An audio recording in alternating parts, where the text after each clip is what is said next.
नमस्ते दोस्तों, मेरा नाम है विश्वजीत पॉल और आप देख रहे हैं मेरा नया यूट्यूब चैनल जिसका नाम है पॉल सर। इस चैनल में हम लोग सीखने वाले हैं इलेक्ट्रिकल के बारे में, यानी इलेक्ट्रिकल बेसिक से लेके इंटरमीडिएट लेवल तक का ज्ञान, और साथ में ही बेसिक कंप्यूटर ट्रिक्स जैसे वर्ड और एक्सेल के बारे में कुछ आसान टिप्स भी। तो चलिए शुरू करते हैं। आज के इस वीडियो में हम लोग देखेंगे करंट क्या है। इलेक्ट्रिकल के बेसिक करंट वोल्टेज रेजिस्टेंस से स्टार्ट होता है। तो पहले हम लोग करंट देखेंगे, करंट क्या है, समझेंगे करंट क्या है, उसका यूनिट क्या है और कितने प्रकार के करंट है। और पहले करंट को समझने से पहले हम लोग को एक चीज़ समझना पड़ेगा, उसका नाम है मैटर। हम जिस अर्थ में रहते हैं, इस अर्थ में कितने तरीके का मैटर होता है, कितने टाइप्स के मैटर होते हैं। मैटर मतलब पदार्थ। आप लोग, कुछ लोगों को पता होगा शायद, ये क्लास 10th और क्लास 9th के ये टॉपिक है। टोटल 3 प्रकार के मैटर हैं। एक हो गया लिक्विड, दूसरा है सॉलिड और तीसरा गैस। जब इस थ्री मैटर को इतना छोटा पार्ट करेंगे उसका, उसके बाद कुछ हो नहीं सकता पार्ट उसका, उसको हम लोग बोलते हैं एटॉम। उसको हम लोग बोलते हैं एटॉम। ठीक है। तो एटॉम का स्ट्रक्चर कुछ ऐसा रहता है, कुछ ऑर्बिट की तरह रहता है कुछ। ठीक है। एटॉम के जो बाहर का जो ऑर्बिट है, उसमें रहता है कि इलेक्ट्रॉन। अंदर दो चीज रहता है। ठीक है। एक प्रोटॉन,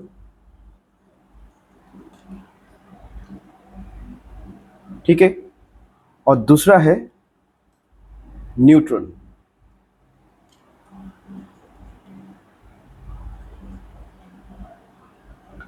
ये जो एटॉम है, एटॉम के बाहर इलेक्ट्रॉन रहते हैं और मिडिल में एकदम सेंटर में रहता है प्रोटॉन और न्यूट्रॉन। और प्रोटॉन और न्यूट्रॉन मिलके ही होता है न्यूक्लियस। ये जो है ना, एकदम सेंटर में, उसको हम लोग न्यूक्लियस बोलते हैं। न्यूक्लियस। जब किसी मैटर को एकदम छोटा पार्टिकल में हम लोग कन्वर्ट करते हैं, उसको हम लोग बोलते हैं एटॉम। ठीक है, इसको ही बोलते हैं हम लोग एटॉम। और एटॉम के अंदर क्या रहता है? इलेक्ट्रॉन। जो बाहर के शेल या ऑर्बिट बोल सकते हैं, उसमें रहता है इलेक्ट्रॉन। बीच में न्यूक्लियस, और न्यूक्लियस के अंदर रहता है प्रोटॉन और न्यूट्रॉन। ठीक है, इतना समझ गए आप लोग?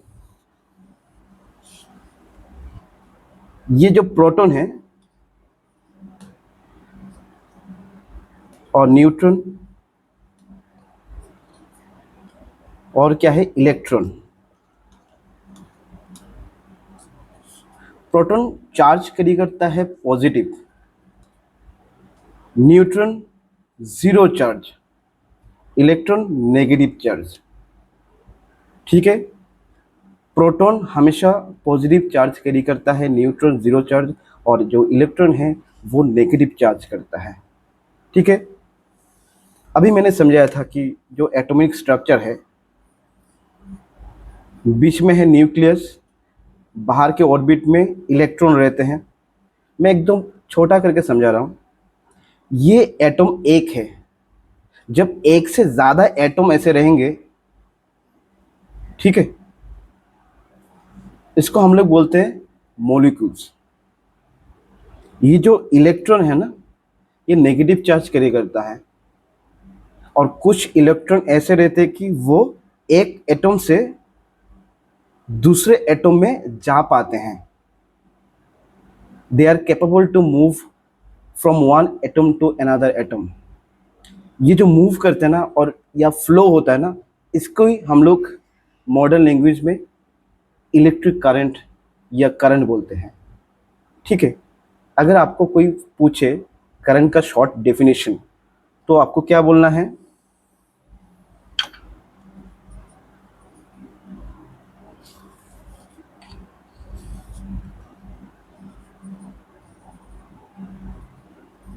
Flow of electrons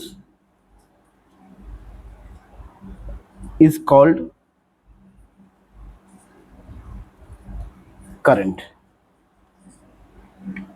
flow of electrons is called current. मतलब जब इलेक्ट्रॉन फ्लो करता है एक एटम से दूसरा एटम में, तभी हम लोग उसको करंट बोलते हैं। आपको समझ में आ गया? अगर समझ में नहीं आया प्लीज़ कमेंट में बोलिएगा, मैं उसको और भी दूसरा तरीके से समझाने के लिए ट्राई करूँगा, ठीक है? तो नेक्स्ट मूव होते हैं हम लोग। तो आप लोगों को थोड़ा बहुत समझ में आ गया करंट क्या है। तो अभी करंट कितने टाइप के हैं?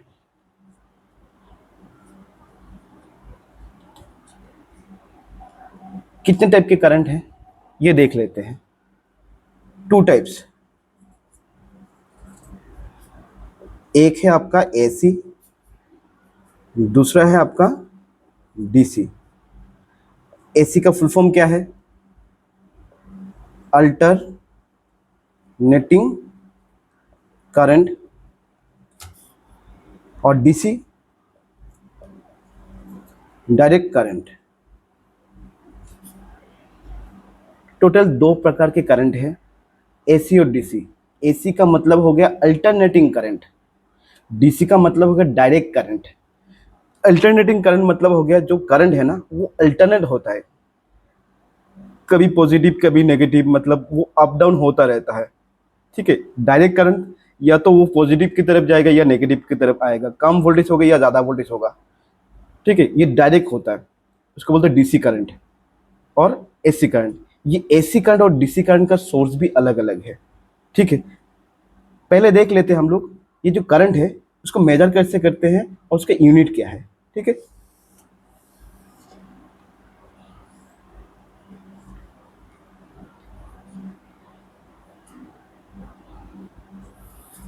करंट को हम लोग कैपिटल आई से डिनोट करते हैं। मतलब किसी जगह पे कैपिटल आई मिलेगा आपको तो आपको समझना पड़ेगा ये करंट है, क्योंकि इलेक्ट्रिकल में सब जगह में आपको करंट लिखा हुआ नहीं मिलेगा, आपको शॉर्ट में लिखा रहता है कि आई या कुछ दूसरा कुछ लिखा रहेगा, तो आपको वो अल्फ़ाबेट देख के आपको समझना पड़ेगा कि ये चीज़ क्या है, ठीक है। कैपिटल आई से हम लोग करंट को डिनोट करते हैं और करंट के यूनिट क्या है?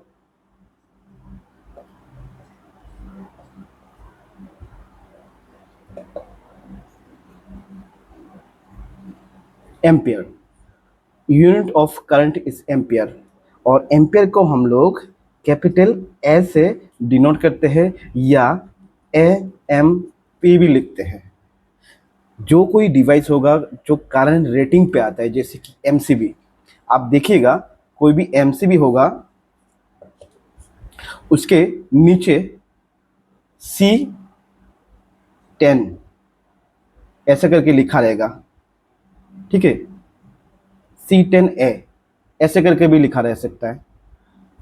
जैसे 6A मतलब ये करंट रेटिंग है, 6 एम्पियर उसका यूनिट है, इतना यूनिट है उसका, ठीक है। ये आपको समझना पड़ेगा, करंट का यूनिट है ये।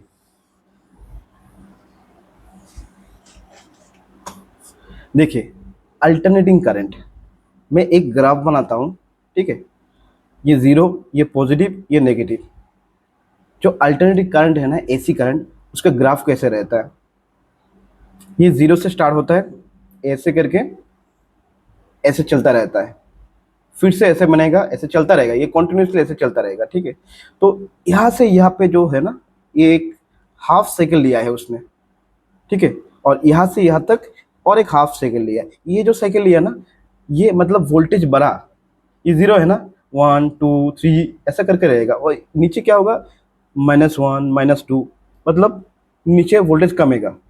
तो ऊपर से ये वोल्टेज बढ़ा, फिर से नीचे आया, फिर से ज़ीरो पे आया, फिर से और एक साइकिल कंप्लीट किया, ठीक है। ये ऐसे चलता है अल्टरनेट, एक ही डायरेक्शन में नहीं चलता। वोल्टेज बढ़ेगा कमेगा, बढ़ेगा कमेगा, ऐसे फ्लो होगा। जो एसी करंट है अल्टरनेटिंग करंट है, ठीक है। इसको हाफ साइकिल और इसको हाफ साइकिल, और यहाँ से यहाँ तक एक फुल साइकिल बोलते हैं एसी करंट का, ठीक है। अभी देखते हैं डीसी करंट कैसे फ्लो होता है इस ग्राफ के माध्यम से। डीसी करंट ऐसे डायरेक्ट फ्लो होता है, जैसे यहाँ पे है 1 वोल्ट, तो ये यहाँ पे रहेगा, समझ लो यहाँ पे 3 मैंने लिखा है, अगर 3 वोल्ट होगा तो ये लाइन यहाँ पे आएगा, ठीक है। समझ लो कि माइनस में है तो ये ग्राफ का लाइन नीचे आ जाएगा, ठीक है। आपको समझ में आया ना? एसी डीसी, ये जो एसी और डीसी है, डीसी करंट एसी करंट, इसका कुछ सिंबल भी है। बहुत जगह पे इलेक्ट्रिकल डिवाइस में सिंबल देख के हम लोग को समझना पड़ता है कि ये क्या चीज़ है, और बहुत सारे मेजरिंग डिवाइसेस है जहाँ पे हम लोग सिंबल देख के हम लोग उसको समझना पड़ता है और उसके हिसाब से डिवाइस को यूज़ करना पड़ता है। एसी जो अल्टरनेट करंट है उसका मैंने एक ग्राफ दिया था अभी आपको, ऐसे। तो एसी करंट का सिंबल वही है, ठीक है। एसी करंट का सिंबल ये है, मतलब यहाँ से स्टार्ट होगा लेफ्ट साइड से ऊपर की तरफ जाके राइट से नीचे की तरफ से ऊपर आएगा, ऐसे। बहुत सारे लोग गलती करते हैं ऐसे सिंबल में, वो ऐसे दे देते हैं, ये गलत है, ये रॉन्ग है, ये राइट है, ठीक है। आपको ऐसे ही बनाना है, और किसी डिवाइस में एसी का सिंबल रहेगा तो ऐसे रहेगा, ठीक है। मैं फिर से बनाता हूँ एसी का सिंबल, ठीक है। और डीसी का सिंबल एक स्ट्रेट लाइन, ठीक है। और एक स्ट्रेट लाइन नीचे ऐसे हाई पेन देखे, ये भी हो सकता है, ठीक है। और भी है ऐसे करके, ये भी डीसी का सिंबल है, कोई भी हो सकता है। मतलब स्ट्रेट लाइन में होगा तो ये डीसी करंट या डीसी वोल्टेज आपको समझना पड़ेगा, ठीक है। तो करंट के बारे में आज समझ गए ना आप लोग, ठीक है। किसी को करंट के रिलेटेड कोई दिक्कत आए तो प्लीज़ कमेंट कीजिएगा, और कमेंट में बोलिएगा कि आपको क्या समझना है, ठीक है। मैं उसके रिलेटेड दूसरा वीडियो बनाऊंगा, ठीक है।